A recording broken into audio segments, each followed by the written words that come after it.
desperate for love. She was desperate for stability. At 32, she had watched her younger cousins marry, watched friends post wedding photos, watched relatives whisper at family gatherings. Is she too proud? Maybe something is wrong. She's earning too much. Men don't like that. But Amaka was not proud. She was tired. She worked as an accountant in a logistics company in Lagos.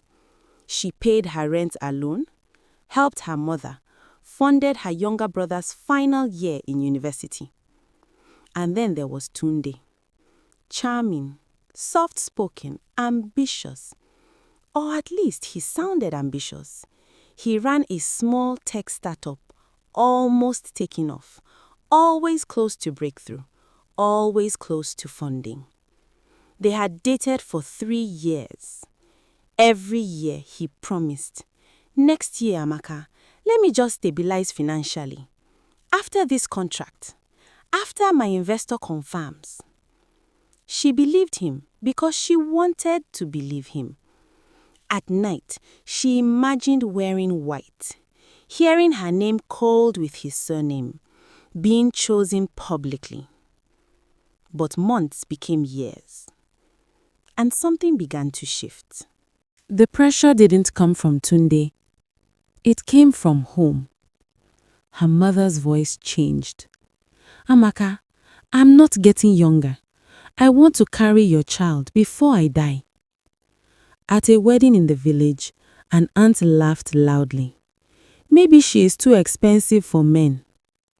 Amaka smiled that day, but she cried that night. She wasn't lonely. She had Tunde, but she wasn't secured.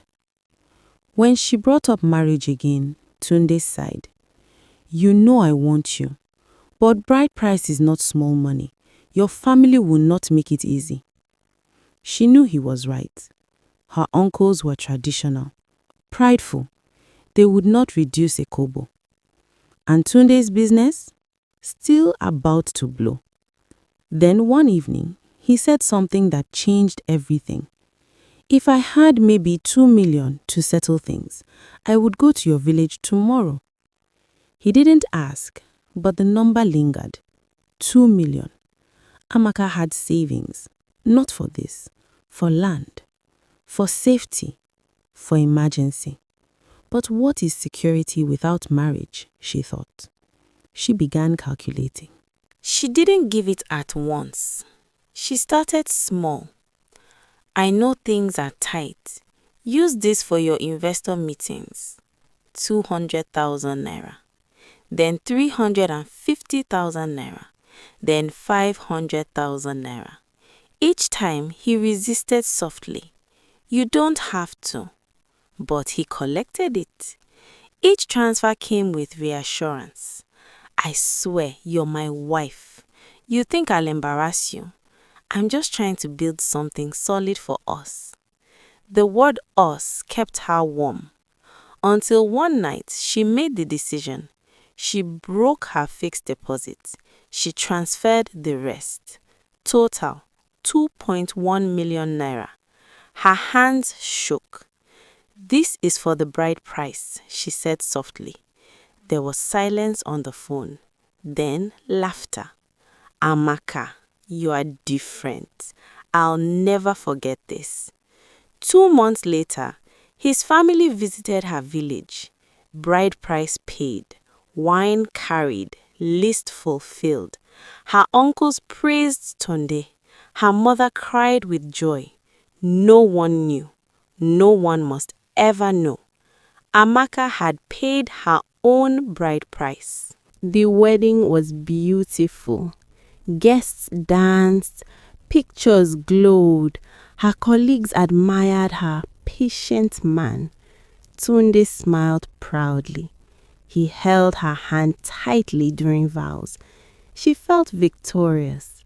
Finally, chosen, respected, secure.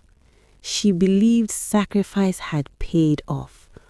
But marriage has a way of revealing what dating hides. The change was subtle. Tunde became distant, always working late, always on calls, always protective of his phone. When she asked about the business, he grew defensive. You think I'm incompetent? The tenderness faded. Intimacy became mechanical. Conversations became arguments. And then she noticed something. He no longer discussed money struggles. He bought a new car, upgraded his phone, started dressing differently. She assumed the business had finally blown. One afternoon, she saw a bank alert flash on his phone while he was in the shower. Transfer received 4,800,000 naira. From a woman's name. Her stomach dropped. She didn't confront him immediately. She investigated quietly. She found messages. A woman named Shade, investor, divorced, wealthy, older. Messages were not businesslike. They don't understand your vision like I do. You deserve someone who believes in you. Next weekend at the apartment. Apartment? What apartment? She scrolled further. Then she saw it. Once I sort out my situation at home, we will have peace. Her chest tightened. Situation at home. That was her. She confronted him that night. At first, he denied, then minimized.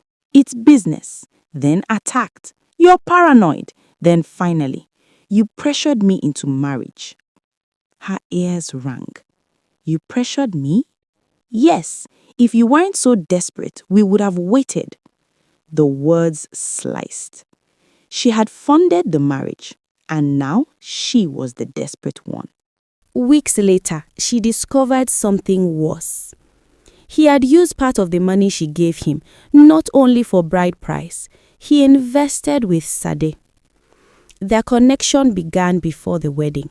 He had already emotionally checked out. The bride price money wasn't about readiness. It was about convenience. He married her because it was easier, stable, respectable, safe. But he desired someone else. And one evening, he didn't come home. He texted, I need space.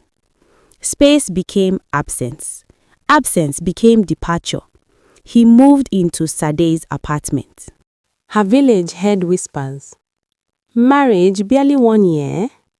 Her mother asked carefully, Is everything okay? Amaka lied. Yes, but loneliness is loud. She sat in the living room of the house she partly funded, looking at wedding photos still hanging. She replayed every warning sign, every delay, every excuse, every transfer. She had not been chosen. She had negotiated herself into a position.